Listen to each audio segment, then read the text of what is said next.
Playing games is done, adversaries all better run. We're coming up to reach the top, unbeatable and we'll never stop. We're the ones in charge, yeah. We're staying living large, yeah. We're the one who fly, yeah. They don't ever have a chance, why do they even try? Everybody, yeah, yeah, yeah. Rock your body, yeah, yeah, yeah. Time to party, yeah, yeah, yeah. Cause the backseat boys are back.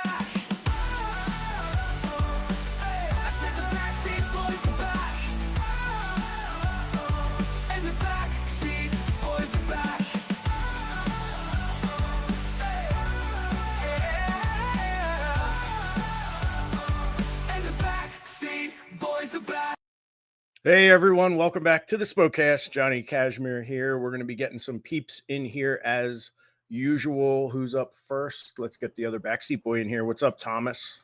What up? Tommy Grayson in the house. Whoop whoop. Shouts out to Superfan Harrah for the new ICP hoodie. I love it. Looking good, brother. Let's get the man in here. Donnie B, what's up, bro? Donnie B in the house. Whoop whoop. I don't have a whoop, I have my Miami Vice shirt on though. That's pretty cool. There we go. That's fire. Yeah, that's fire, as the kids say.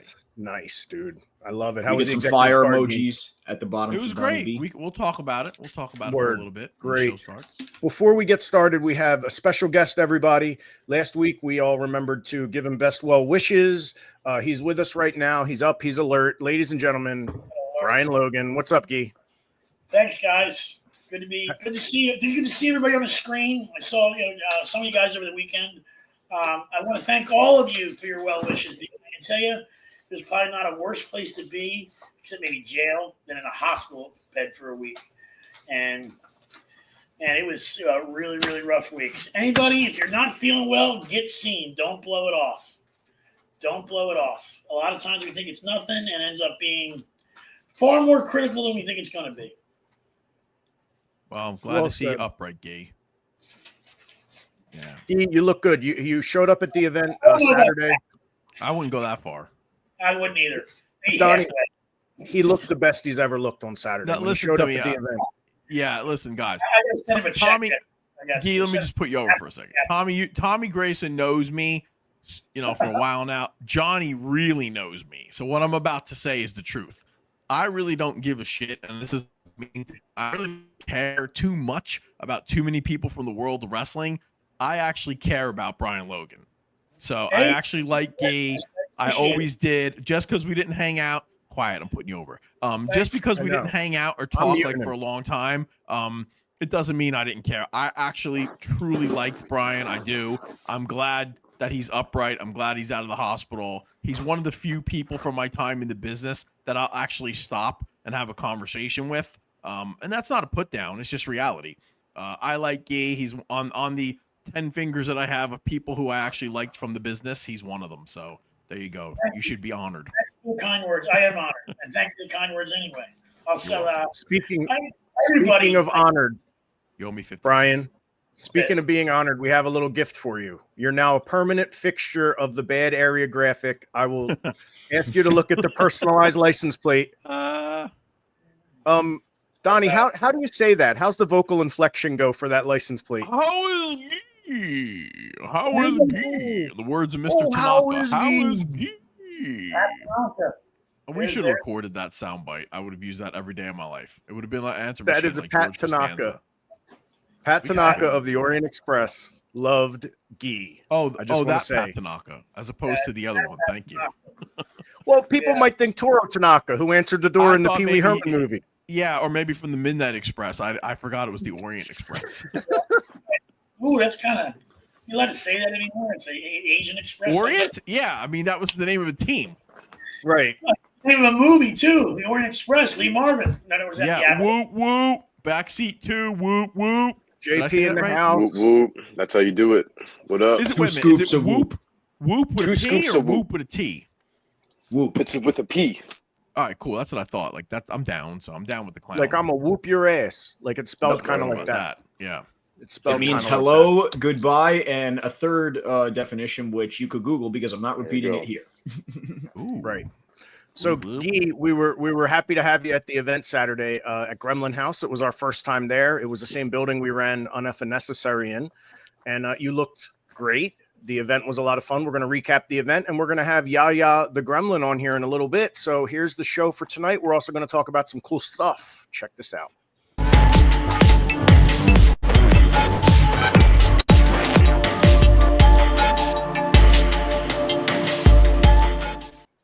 All right. Sick of getting flagged for using other music, so move that from the screen. All right. You guys hear me? I feel like I'm not. No, I can hear you fine. There we go. You're good, bro. Yeah. All right, great. Awesome. Sorry, I had a little bit of a lag there for a second, you guys. If we mess up, Tommy, you take over. I don't know if my internet's going bad or something, possibly. You chilling? Are you in a bad area? You could be. I could be in a bad service area. Yeah, I could be. But anyway, guys, real quick, we got to talk about the weekend. I want to talk about Donnie, whatever you want to talk about as far as your weekend. Yeah. And Brian, is there anything you want to talk about before you jet? I actually noted that show. Thank you for inviting me. I'm glad I attended. I probably shouldn't have been out, but I'm glad I went. It's probably the happiest day I had all week long. As I was mentioning you guys earlier, Donnie, you may know more about this than me. Do the guys start shows earlier in the day now than they did back in our day? You didn't tell me when that show started. I would have missed it. Like 6:30, 6 o'clock times and stuff like that on a Saturday. That to me, that seemed really early. I kind of like it. I mean, if you do like a 6:30 doors, it depends. Is it like a 6 p.m. doors open, 6:30 bell, or 6:30 door, meet and greet for half hour, and then the show? Like, there's all kinds of different stuff you can do. Right. How long? Bell to bell. I think the show should. If I was running on a regular basis, start to finish, bell to bell would be 2 hours with a 20-minute intermission. I like that. That's what I would do. You can't expect stuff to be longer than the average motion picture nowadays. So I mean, that's to me. You really can't. No. Yeah. These 3 or 4 hour marathon indie shows with 15 matches, they don't draw. They never have. They never will. And these idiots keep doing it. I don't understand it. But God bless them. Let them do it. They all have their own mindset of what the business is, and because they don't know how to tell people no. That's why. Yeah, there's great. That's exactly it. You were great at telling people. I was great at telling people no because I didn't care about the heat. I was Dennis's heat man, and then became my own heat man. Yeah, that's cool. Dennis was a no problem. Donnie was no. No, I love heat men and women. Yeah, heat women and heat men. It was 5 p.m. doors and 6 p.m. bell. There you go. That's fine. Yeah. And I saw the poster. What was New Jack City Slam? What was that about? That was the name of it? It was the Rumble that main evented. It was called the New Jack City Rumble. Who thought of that? Where'd they get that name? I don't know. We'll ask him tonight when he comes on. Yeah, I got to ask him because New Jack City Wrestling was the promotion we ran in the late 90s. With the Gong, right? Guys at the Gong. Yeah, Mr. Lucifer and Mike Illians, New Jack City Wrestling, man. I was the booker. It was awesome. One of 2 times, if I'm correct, for some useless trivia, 2 matches only of Reckless Youth versus Supernova. That's right. Yeah, they were great matches too, man. That was a hell of a show. That was great matches we had because we ran on Sunday afternoons mainly at the Freehold Armory and the Berkeley Carteret in Asbury.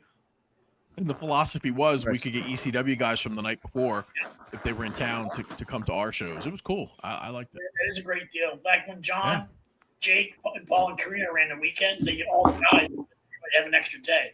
Karina ran Sundays, so you get the guys the night before, Ring of Honor and Combat guys from Saturday night, and Jake and Paul's guys from Friday night, so you get a 3-day run. That's what happens when everybody wants to work together. Yes. For those that don't know, Jake and Paul are the bad crew from ECW. Guys, real quick, I want to send. All right, Brian, hold on a minute. I want to show you guys something. We got this in from Chris Sanders. Donnie, you're going to love this. I did an interview last week with Chris Sanders, Coach C. I'm a Coach C guy, and he made this video package.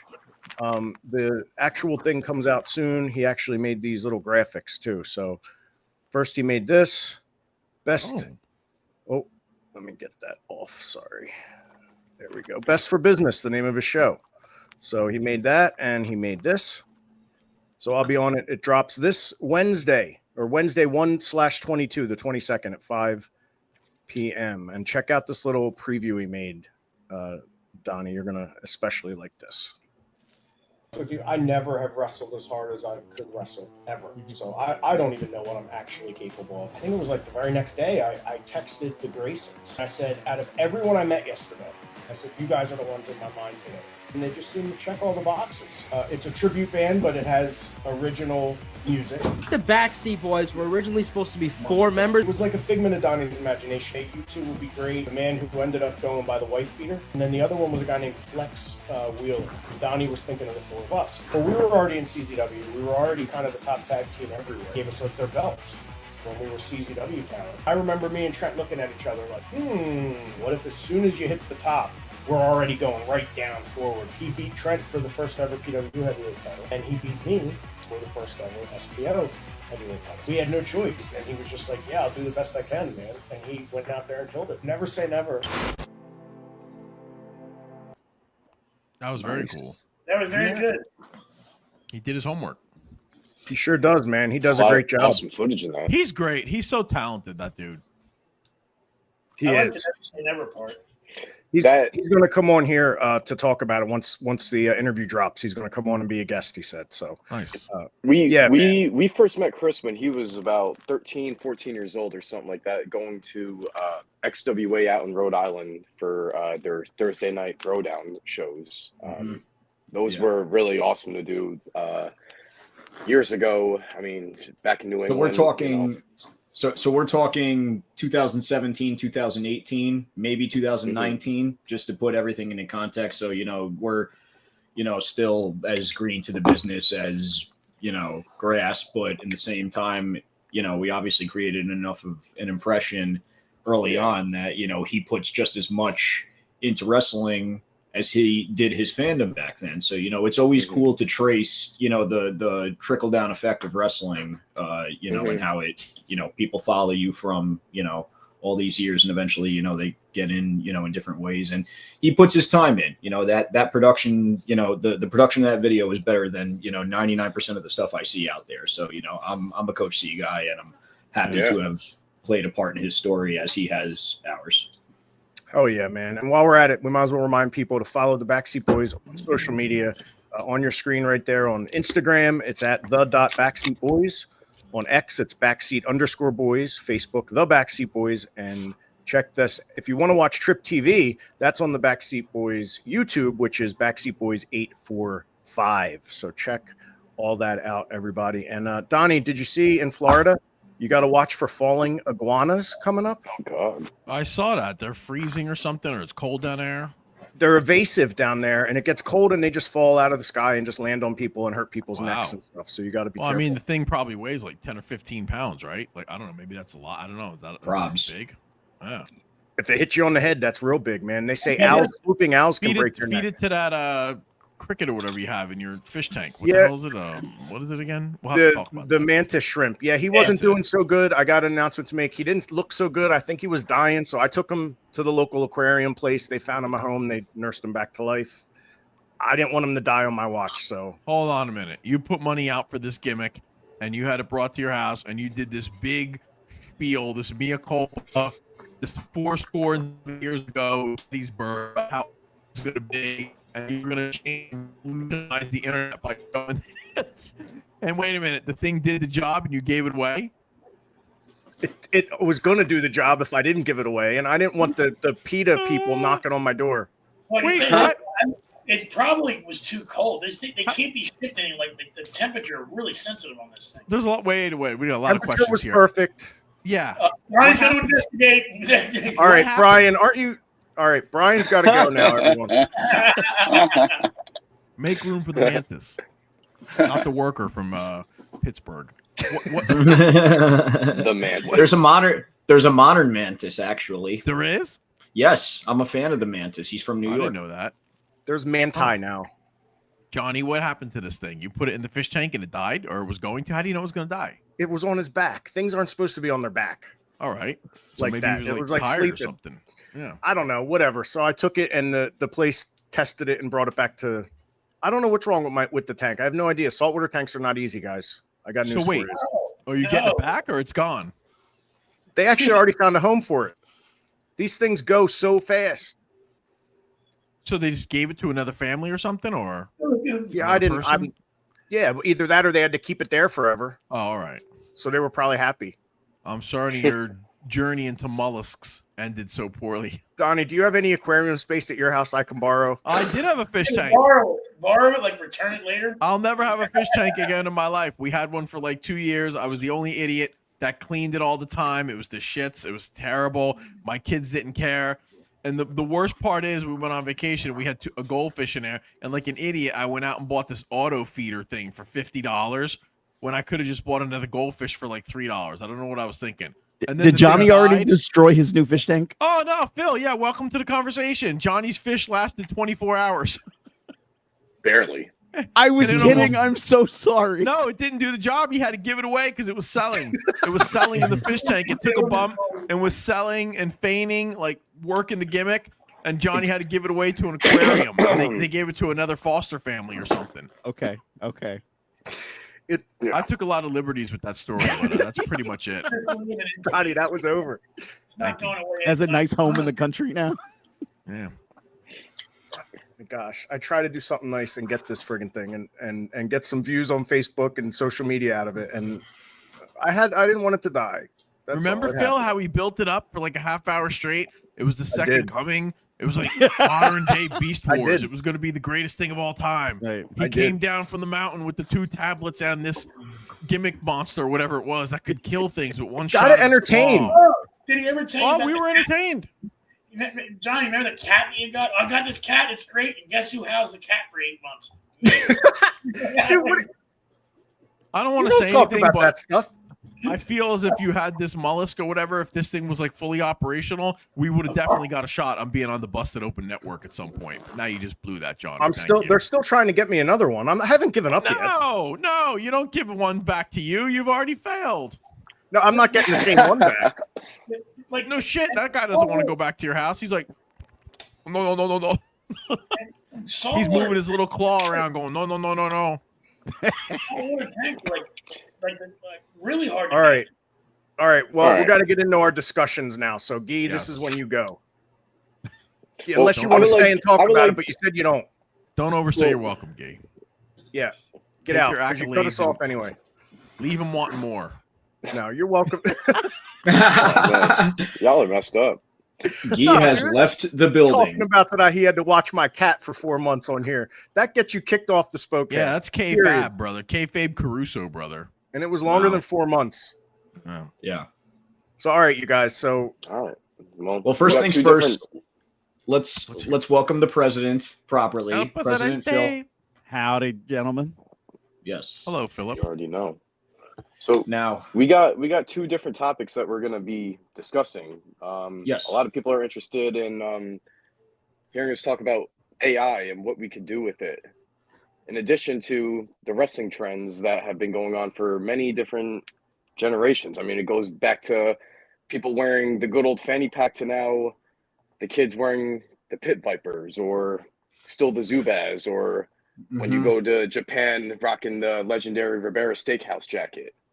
I mean, or something as simple as having the word gimmick reach every part of your vernacular when you don't even know how to properly use it. You're using it just for the sake of it. And it could be with anything. You know, someone like Donnie B, who actually had to learn Kiz Arnie back in the Dizzy. Yeah. You know what I mean? It's different. But, you know, there's a lot of you young bucks who are, you know, from below my brother and my generation that hasn't traced the origin back to these, you know, legends, so to say. So we're here to educate y'all on that. Yeah, gimmick. Yeah.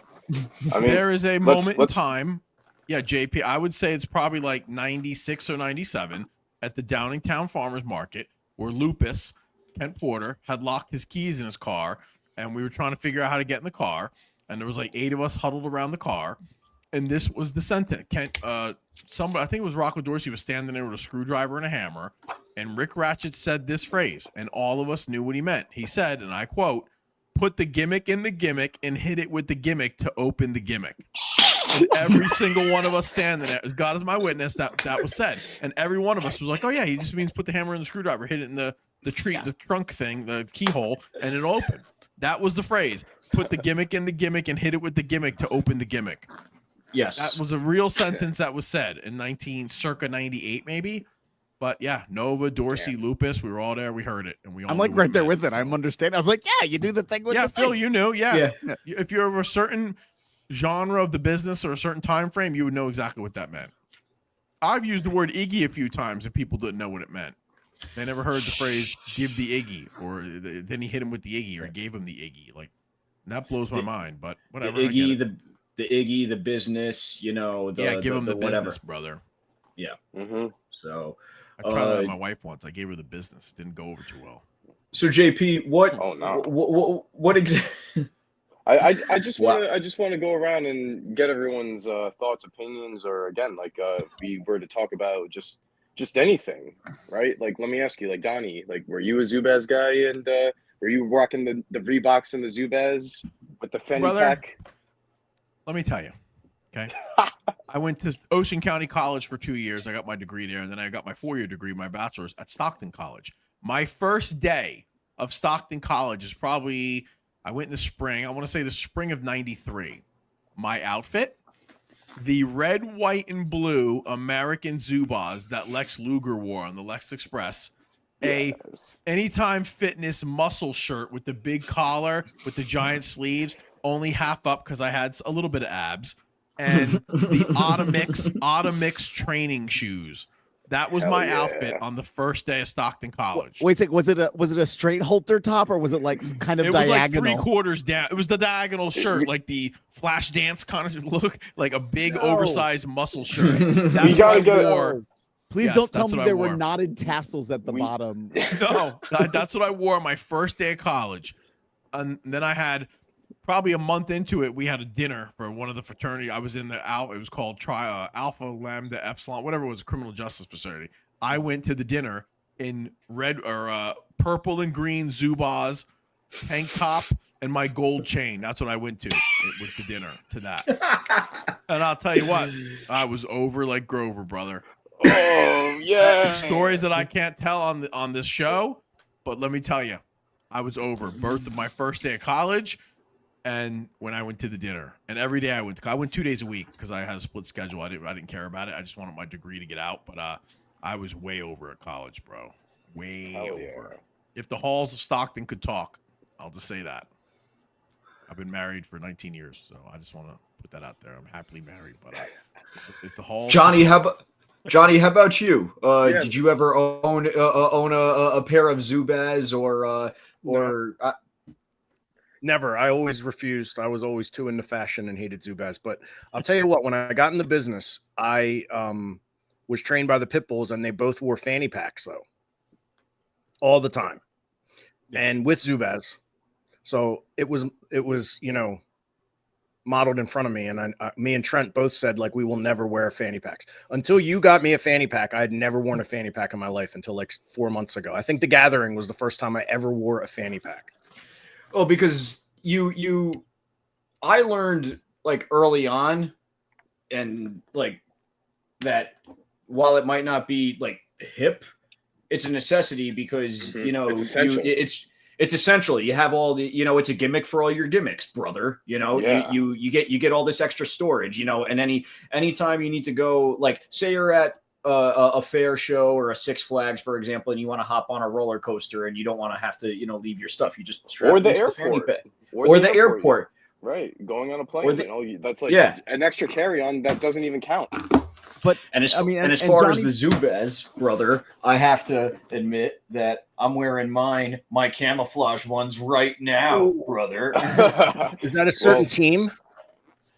No, it's just the green camo. I have a few different pairs. Definitely went through a phase where I was ordering them a lot, but they're comfortable. I like wearing them. They are comfortable. Now, Donnie, I don't know if it's true. Phil, you might know this. There was a rumor back in the day, like around the same time that like the Ultimate Warrior died and was a new guy, that the Zubaz was all the Legion of Dooms. The Road Warrior started it. They really did, though? Yeah, 100%. Hawk and Animal.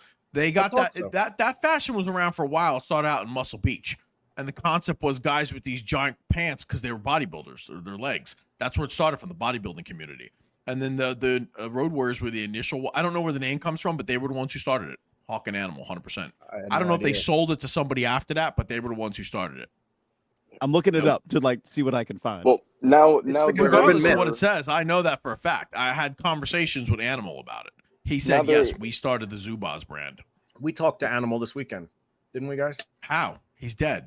No, different animal. A different animal. But yeah, they make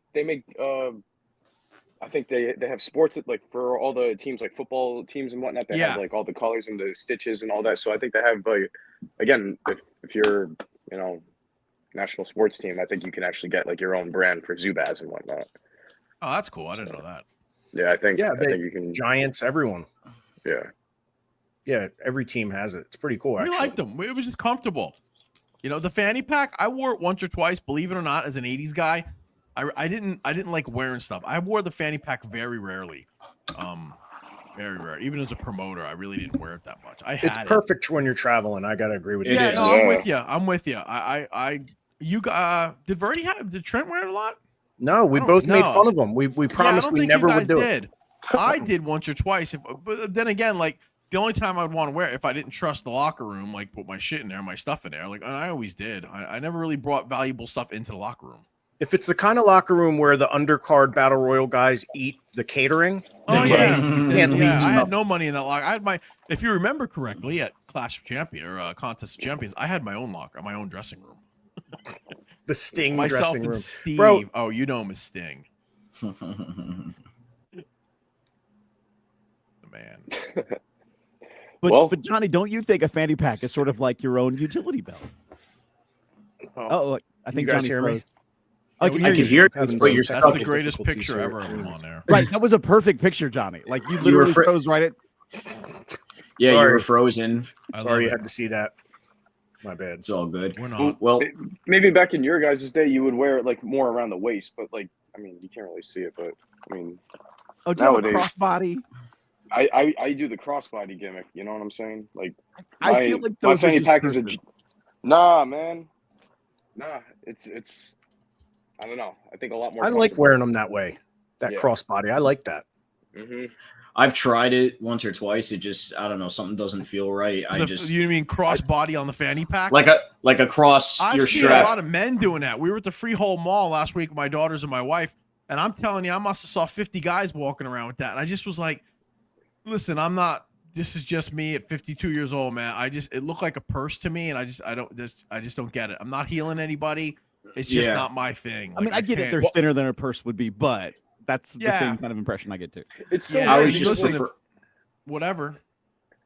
I felt like when I wore the fanny pack the traditional style, like in the actual way you should be wearing it, people were looking at me funny for that. Like I felt like I was too young to be wearing it like that. I was gonna say, because you almost look too young. If you go to Disney and stuff, you see dads like over 40, some of them like 50, wearing fanny packs. I don't think I've ever seen a dad like under 30 wear it. I've seen him wear that cross gimmick. It's big in Europe, like man bags and purses or whatever that men wear. I've seen that in Disney and stuff. And in Italy, we went, every guy, I'm telling you, every 7 out of 8 guys had that in Italy. I look like the weirdo without it. In Hawaii, when I was in Hawaii, I saw a couple people, not many. The fanny pack was big in Hawaii. Yeah, surfers and stuff coming in. They had it like on the beach with all their stuff. I saw that a lot. It's less about fashion and more just about convenience to me. Like instead of having to have like your wallet in your back pocket, your phone in one, your pens and pencils or whatever. It's right there in the fanny pack. Put your car keys in it. Yep. The workers in our day kept more than their car keys in there, Donnie, right? They still little containers with the little white friends in it. That's what they kept. No, like here's something that including myself, I'm guilty of. Here's what some of the boys like to wear as well. They try to. Oh, those are over with me. Yeah. Get the Bret Harts, I was going to say the Bret Harts. Right. Yeah. The Pit Vipers. So what do you guys think of these? Those are cool. I wish I could have rocked those. I never really did, even with my 80s look. I had different pairs of sunglasses, usually just dark ones, but I never really. I feel like for me, because they were probably popular when I was like in elementary school. So so like now that they're making a comeback, I'm like, I'm not a kid anymore. Like that's just not my look. If I'm gonna wear sunglasses, I'm gonna wear Lokes or something like that. So those are just a little bit too big frame for me. But not hating, just not my thing. Right. I'm working on. It looks cool on JP. Yeah, I'm working on a deal. BSB is gonna get a deal with these 2025. Manifesting it right now. That's BSB awesome. Is gonna get linked with Pit Viper. That's awesome, dude. They look good on you guys. Yeah, that shirt's great. BSB is all about making fashion statements. We're all about making statements. Period. Speaking of the shirts, you can get yours on the Psychopathic Vault right now, and they are officially sold out of 4X. So I don't know. There must be a lot of 4XL BSB fans, but not hating. I think it's all love. I think that's dope. We got either that or they're using it to as a tablecloth or something, maybe. Or could be, curtain. Could be. Guys, real quick before we get our guest Yaya on here to talk about Gremlin House, I want to real quick mention that we have a vendor guest coming. Called Nana's Organic Cotton Clouds on February 8th. And this is owned by Tone Love and his wife, Gia Love. He's a very special guest. He's going to be appearing at the table. He's literally a Philly hip-hop legend from the Tough Crew. If you're from Philly, you've heard of these guys. They were huge. We're talking millions of views on YouTube just for the one video. So having him in the house is going to be wonderful. And, God bless them. They had lost their daughter, Sanaya. Who had special needs, and now they run Nana's Candy Clouds, which you can follow on Instagram, and they use all the proceeds to help families in the Delaware area that have special needs children and don't have the available resources they need to help. So I think it's literally one of the most beautiful things we could be a part of here, and I love that we're a part of it, and I love that we're having cool, them, man. So. That's cool. Yeah, man. Phil, do you have kids? No, I don't have any kids. So I'm the only one with kids here, and I can just tell you, man, there's not a day that goes by, no matter what's going on in my life, where I just don't thank God that my two kids are completely healthy and doing great and all that, because I have a lot of friends who have lost children, and there's nothing in the world that would split me in half than having a child with disability or a terminal illness. I've seen what it does to a family. Very good friends of ours, their son passed at 10 from brain cancer, and have a child with special needs like that, and at least to get some kind of hope or something good to come out of it, man, I'm all for that. And whatever I can do to help with that, I will. Hell yeah. Thank you, Donnie. God good shit, man. Brother. Yeah. Definitely. Real quick, I don't want to change gears too fast after talking about that, because that was really beautiful. We could go for hours about this. But I do want to say real quick, Donnie, check this out. And I say Donnie because it's something we've never done in the backseat world before. Oh. Wear backseat silvers. Oh, that's cool. Silver pants on February 8th, and you get a free ticket to our April event. So that's awesome. Who thought that's a great idea, man? Well, you did. That was your idea, Donnie. Oh, was it? All right, cool. Yeah. These are the official Walmart silvers that you could get, apparently at Walmart. Not for nothing, by the way. Maybe I'm nuts. I see indie footage here and there on the internet of this and that. I've been seeing more and more people wear silver outfits. Am I wrong? Donnie, we're going to start a new thing on here, a new, whatever we call them, pants segment. And shirts. I've been seeing it, dude. Police, and listen, silver police. Yeah, my ear's not to the ground as much as yours is. I'm just telling you, as a layman who pops in occasionally and sees match footage here and there, I've been seeing it across the country. I'm like, oh shit, that's their deal. But it's flattery. Yeah, what are you gonna do? Daily, no pun intended. But we're gonna start silver police, you guys. I'll make the graphic for next week. Oh, that's a good one. We are. It should be the fashion police, but before we get into gimmick. Well, right. Yeah. So silver police. But before we get into the discussion about AI, because there is a lot to talk, I want to bring in our guest of the evening. Because I have a feeling that, as a performer and, as a creature of the night, he has a very interesting take on all things as it relates to, intelligence of the artificial form. So everyone, without further ado, please, let's welcome our guest of the evening, Mr. Yaya, the Gremlin. Yeah. Hell yeah. Woo woo. Introduce yourself to everyone out there. What's up, y'all? I'm Yaya the Gremlin, rapper, wrestler, owner of Gremlin House Wrestling, designer. Yeah, I just do a ton of stuff, pretty much, and juggalo. Woo woo. Yes, sir.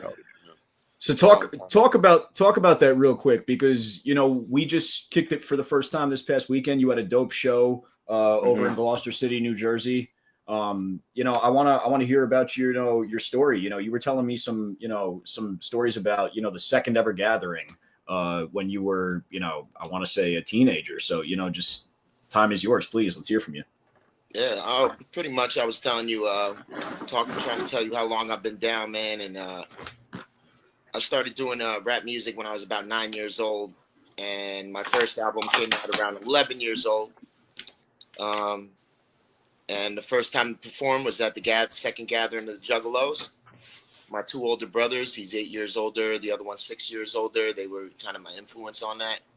But man, I was around since the very beginning of the gathering, when it was still indoors and they had Juggalo Central and all that good stuff. Baby Oil Wrestling. I'm sure they still have that, but the good old days. The good old days where we would take over the whole town instead of the forest. And it was crazy back then. The cops would constantly be spraying us and tear gassing us, and a lot. My bad. Well, I was going to say a lot of it made the news and stuff, but I mean, you were there firsthand. So, what was it like, being that young at the gathering and, just being in those type of crowds, at such an early age? It was definitely an experience that, I mean, I shouldn't be allowed to. I shouldn't have been allowed to, be honest. But I was also adolescent, so I was crazy as shit. Like, I was really crazy at 11, 12, 13, 14. So I remember, for instance, getting there and we're waiting in line to go in the first day, and there's a cop on a horse. So we hit him with a 2-liter Fego, we hit him with so he started just arresting everybody. He arrested like some worker across the street that was wearing an ICP shirt. He started just arresting everybody. For instance, a girl showed her boobs, we surrounded the area, made sure she didn't get arrested.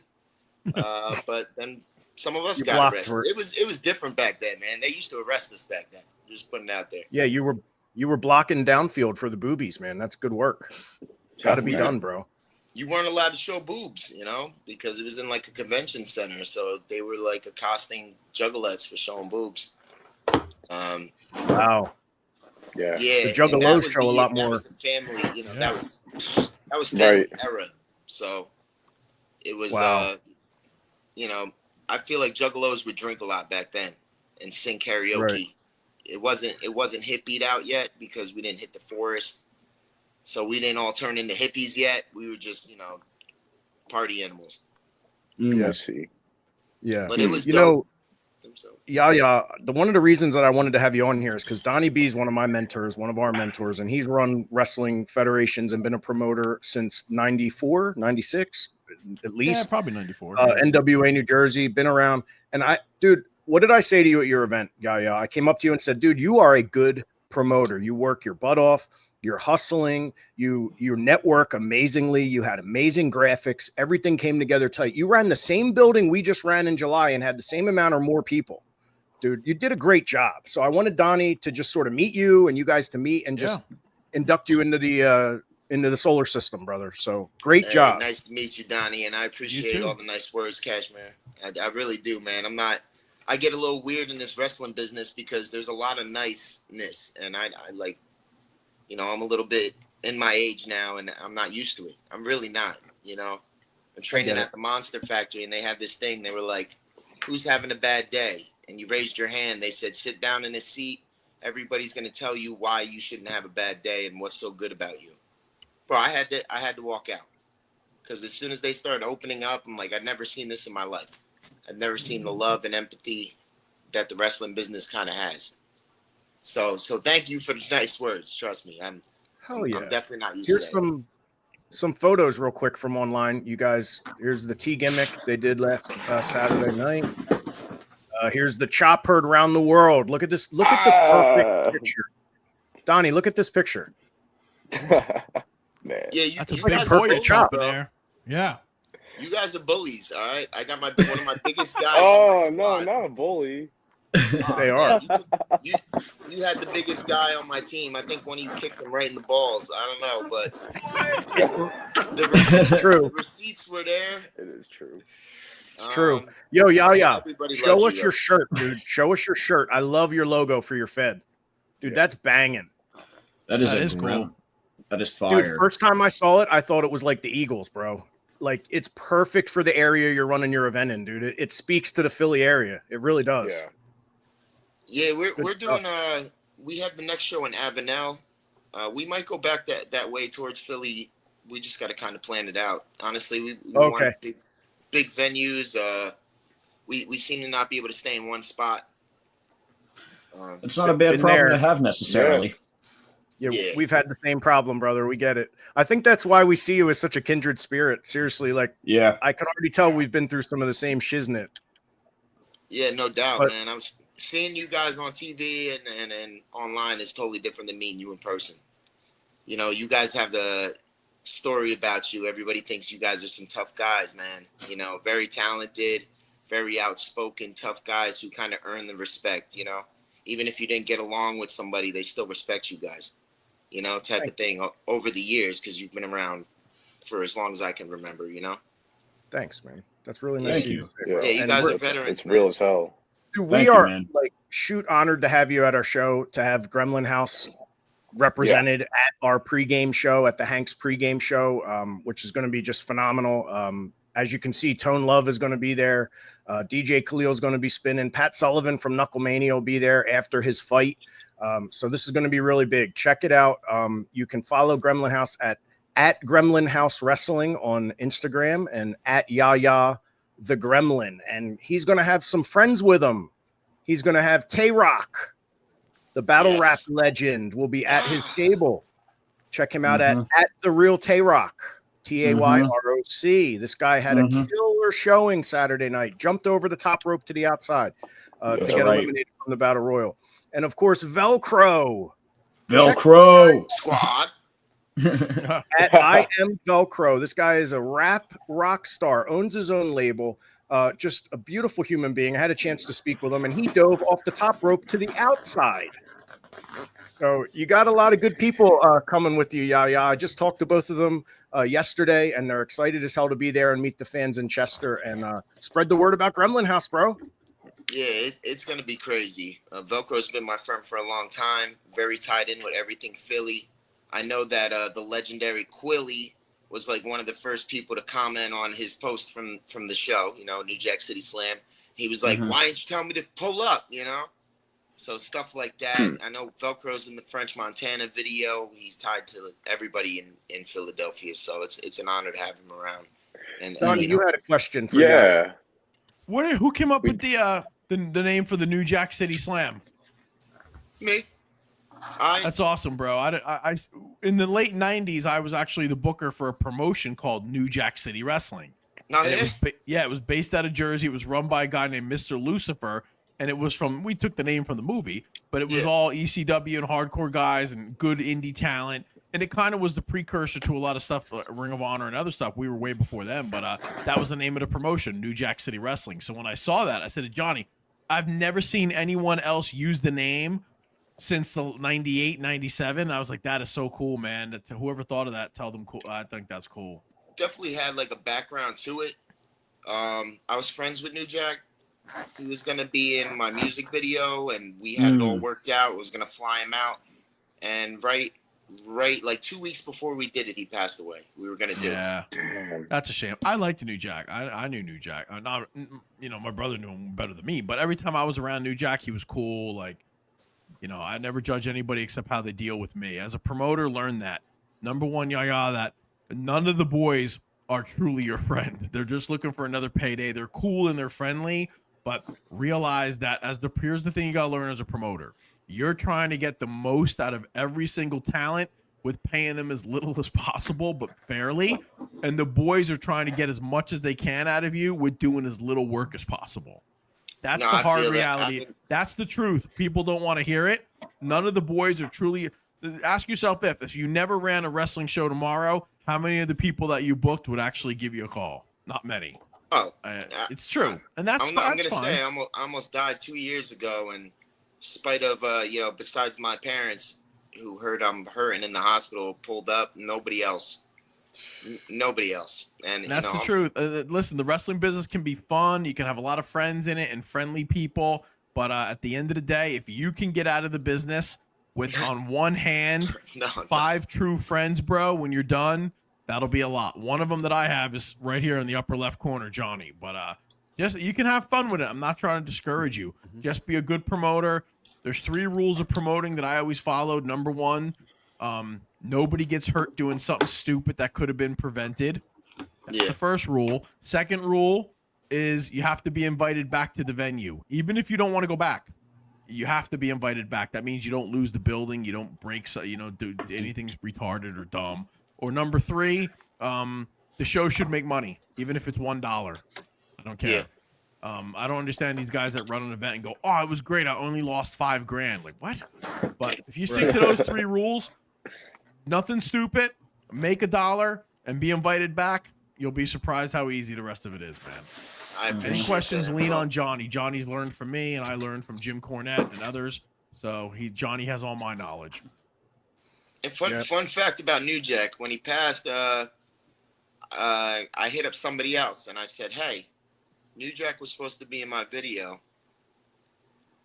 He's gone. I don't want to miss my chance with you." And lucky enough, the Godfather flew out. Papa Shango. Yep. And I got a music video that we did together. That's awesome. I didn't drop it yet because it's got nudity and I'm trying to blur it all out. But he kind of passed that pimp cane he passed the pimp cane and yeah, man. Let me use his hoe train in the ring. And wow. So there was a little bit of bliss at the end of that. And he had a lot of respect for New Jack. He didn't ask me for anything. So that's cool. That's awesome. It was a blessing. Just throwing that out there. That's why we did bro. New Jack City Slam. I wanted to do a tribute to him.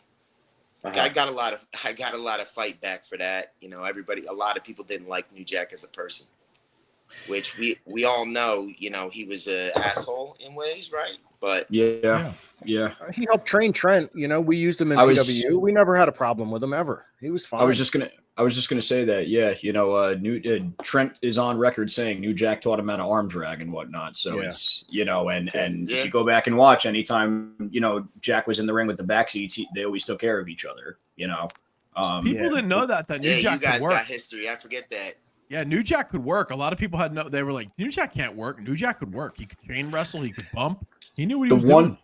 The one and only time my brother and I were ever on a show with New Jack was actually the first time we worked for O-Dog for Darren. It was at his previous venue in Philly. And New Jack was the main event. And real talk, I went over, just said, "How are you doing, sir?" Shook his hand, and I'll never forget. He made direct eye contact with me, gave me the firmest handshake, and was like, "Hey, man." And that was it. And proceeded to just watch him do his thing. I got to hear Natural Born Killers live, and that was cool. I was a big New Jack fan growing up, and I always had respect for him. But I understand what you said, that meeting somebody in person is different than watching them on the internet or watching them on TV. So that's all. 100%. I appreciate the fact that he was good to Nova and Donnie and yourself. Like that, I appreciate more than anything. Yeah. Is that he was Tom's good to River Nova. Yeah, yes, sir. Of course. Donnie's identical twin brother is Nova. Yeah, for real. Yeah, they're identical twins. Isn't that kind of cool? Yeah, I was there for his retirement match. You were? I didn't know you were at the show. I didn't know you were there. What? I was the dude with the cotton candy fur coat. I was working with Kevin Kelly. Oh no, God. No, I didn't know that. I remember you. Yeah, that was my event. My first thing I did in wrestling. Yep, that was my event. What? Okay, so now you can officially say you were broken in. Now he's broken in by. Wait, hold on. Yeah. That's the night I came back to the business. Yeah. That's the night I met the new back seats. And you were in the building with all of us too? Yeah, I was supposed to do commentary, but I don't know. You know, I was new to the business. I was Donnie smoking unbooked that you. Yeah. fire Well, you outside. know what it was. I don't know me. That was No, Donnie. You know what it is. I think he was on the pre-show and he ate the catering. So you told him he's not allowed to. I catering. walked away to smoke, and by the time I came back, it was just, you know, I sat in the crowd and just did the rest of the day like that. But no, I went there under Chad Mines. Shout out Chad Mines. Hell yeah. Yeah, I work for him all the time. He's really been putting me where I need to be in this game. Hell yeah. Just like I'll see you guys next Sunday, you know, for Hammerstein Ballroom. Yes, this Sunday. You're going to be up there. I'll be up there, man. I'm going with Chad, so. Hell yeah. Help set up the ring. You know, I know you guys are going to be up there. You know, I know Violent J is coming through. I know they got a whole bunch of people that have They added Baron Corbin. Did you see that? Baron Corbin They just versus added Baron Corbin. Yeah. First Barnett. Yeah. Wow. I didn't even notice that. So that's the mystery. That's the mystery opponent for a Bloodsport match. I didn't recognize his name though. What they're calling him? Did you know that? Do you recognize it? I didn't know. His real name is Peacock or Petcock, isn't it? Petsock. Yeah, Petsock. That's what it is. Yeah, something Petsock. Yeah, yeah. And Amazing Red's going to be there too on Sunday. So yeah, we're going to go. It's going to be fun. Yeah. Yeah, legendary venue. Yes, sir. No, legendary lineup. It doesn't get any better, man. I'll be over there whoop whooping. Whoop whoop. Oh yeah. You know, holding it down for the family. That's all you got to do, man. Can't thank you enough for stopping by, man. For real. And like I said, check us out. We're going to be here at the meet and greet with the Gremlin House table is going to be there. You never know what's going to happen. And you know, I talked to you know, Tay and I talked to Velcro, and they both want to perform somehow. So I don't know if they're going to wrap anyone to the ring or not. We don't know yet, but there's still plenty of weeks to go. We still have a Tasha's open challenge still has to be accepted. So there's still a lot more that we haven't even announced yet coming into this event. So we're real happy to have you there, Yaya. Blessings. One or two things. Let me just shout out my boy BG Wayne. I know you guys met BG at the show. He's very attached to the Samoans. You know, Hoka tag teamed with him. The Hoka, the one and only, you know, half Samoan, half Tongan in that whole family tree. He's the only one. So, you know, that's possible, you know, tribal chief type shit. But I just wanted to make sure I give the credit to BG Wayne and Jay Foley, the nephew of Mick Foley, who really put in this weekend. And you guys, of course, bringing those Juggalo championships through, kicking some ass. You know, you put it on my guys. So next time I'm gonna have to throw something at you to try to hinder that just a little bit, unless we work something out. You know, we could work something out between maybe we're the squad, bro. Good man. Yeah, it's like Tony said. 4 members, dog. It's got 4 members. Yeah, I think we are. I think we are the squad. I think we are the squad. We could do it. Yeah. Hell yeah. You ready, dog? I like it. Shit. I like it. But blessings for having me, guys. I love you guys. Seriously, love man. You, thank you for coming. Thank you. Yeah, thank you so much. Don't be a stranger. Yeah. Nah, I won't. Yeah. I'll see you soon. And everybody watching this, go to Harrah's. Yeah. We're going to make it something special, man. You know, families in the building. If you will be there. As simple as Yes, that. sir. Simple. Nice. Be there. Whoop whoop. Whoop whoop. Whoop, whoop. Yeah, Thank yeah. you, man. Thank you. Whoop.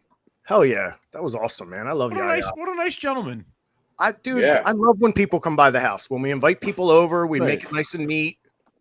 And then we realized that they were family members all along, that they were there since day one. Like, what are the odds that like he was at Contest of Champions? Like, that is insane.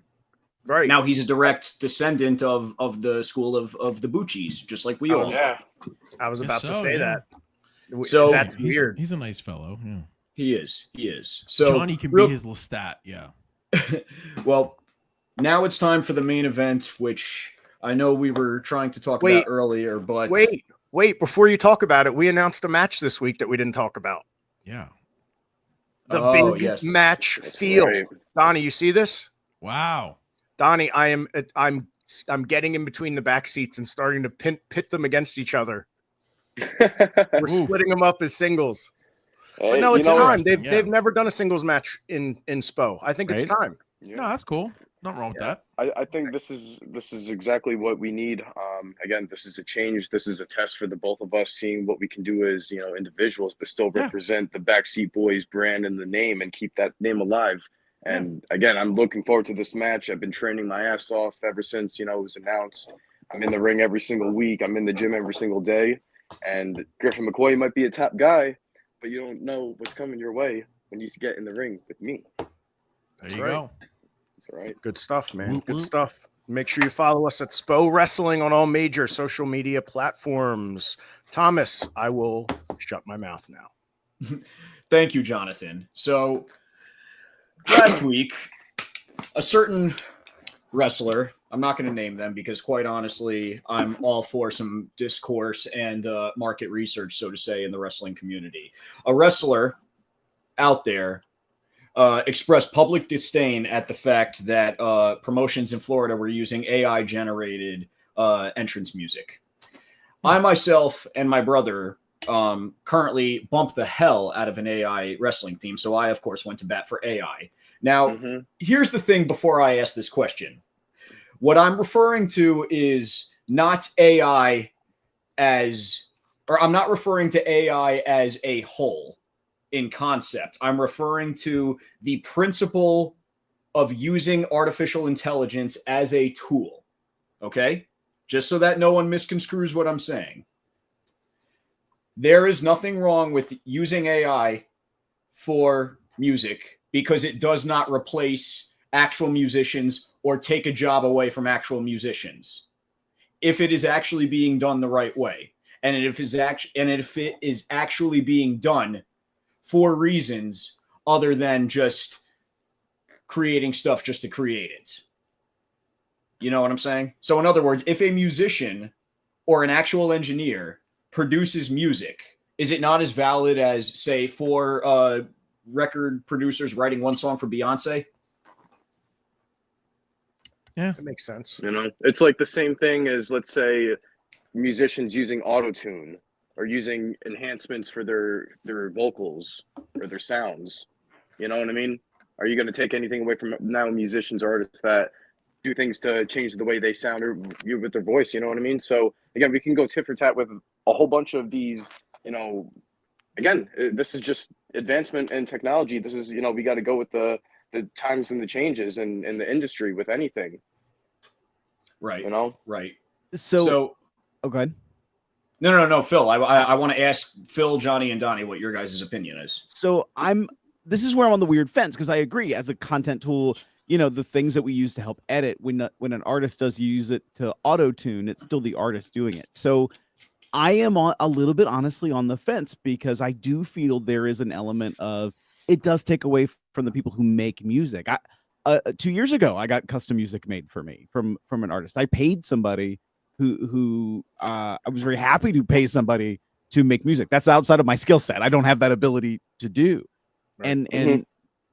So I hear and I understand the counter argument of, isn't it taking money directly away from an artist that you could pay? And I understand that. And I also hear your voice because we're in wrestling. How much money is being made for real? And so where are those opportunities? Hey, let's put forward what is a good product. Let's make it sound good, look good, appeal good to a lot of people, and make it useful on the lower end of the budget. And I understand that too, because you have to balance that scale a little bit. Now, what you had said that you paid money for an actual artist to do that. If an actual artist is using AI, is that not the same thing? Is it if it is an actual tool? If it's used as a tool, you're auto-tuning, you're using. I mean, look at it this way. I will say there's also an overstretch of what people call AI, because technically, like any video editor, any audio edit program that we use now is what is really is sort of like what's being pitched as AI, because we're not sitting there like cutting tape and stitching tape together like I did, right. I think when I was in like middle school. Like those days are done. So, digital assets is just another tool. But full own creation, hey, make a song that sounds like this with this kind of beat. Here's maybe some words or lyrics to plug into the song is full auto content creation. And in my other life where I work now, I also have to abide by certain rules that like I can't use it for that level of content creation because that is taking away directly from people and talent. And that's a hard policy at my workplace right now. because they're like, well, using a tool is one thing, fully doing something also, well, and there's also other thing about like using things that might be fake, like a fake video, a fake photo that's replacing what the actual image is. There's some concerns there too, but I know we're not really going there. We're talking about the tool. The tool of it, I don't think is bad. Doing it as a full content removal, I am challenged with. Interesting. Johnny? I think it's getting to the point where like it's never been okay to use copyrighted music, but they just had no way to police it. And now with algorithms and the internet and all these, the computing power we have, I think in our lifetime, it's going to get to the point where we just can't put out anything with copyrighted music. Canva is already tying my hands unbelievably in the last 3 weeks that it didn't do before. So something's going on. The algorithms are getting better, so to speak. Biggest heel in wrestling, the algorithm, by the way. It's true. It's true. I mean, It's not damn to... true. Donnie, do you have any takes or opinions? I mean, as somebody who has ran events or, just event promoting or licensing or paying good money. If you can use AI in any way, shape, or form to make the promoting process a little smoother, it can somehow sell tickets or help you with some kind of online presence, like auto-generated ads going out. I don't know. Cool. I don't know enough about it to really offer too much of an opinion. But here's the thing. No matter what any of us think, it's here. And it ain't going anywhere. So you just got to live with it. That's the thing, man. Right. I'm going to finish this by saying this point. AI as a concept. Think about it. Batman had it. You know what I'm saying? The Power Rangers had it. Any form of non-human additive in your favorite franchise is a form of artificial intelligence. So now that we finally have it here, isn't it cool that we have it? And let's stop hating on principle alone, because there's a lot of gatekeeping people in music and wrestling that have it misconstrued, that think that just because it's concept alone is, it's taking money out of a musician. No. If there's an actual musician writing actual lyrics, programming an actual song that happens to use artificial intelligence, that is not taking money out of anyone's pocket. If anything, it's helping a brand grow, because those promotions won't be hit with cease and desist and flags because everyone wants to come out to Disturbed like it's 2004. And yes, it happens. So don't sit here and say that you still have guys out there in their sweatbands and their track suits coming out to Down with the Sickness. And, but I digress. Wow. Brother cut a promo. Man. What a way to end the show. Let's end it on that. We can't. Let's end it on that pipe bomb. Next Monday, Martin Luther King Day. Yeah. Next Monday, Martin Luther King Day. Maybe we'll have some sort of special, and hopefully we will know next Monday who is accepting Tasha Steele's open challenge. We have so much coming up over the next week. Stay tuned. A lot of announcements this week coming out, so make sure you keep checking social media for SPOWrestling.com. Anything else, guys, before we get out of here? 2 scoops of whoop for y'all. I agree with that. 2 scoops. 2 scoops of whoop. Whoop, You know how whoop. many scoops?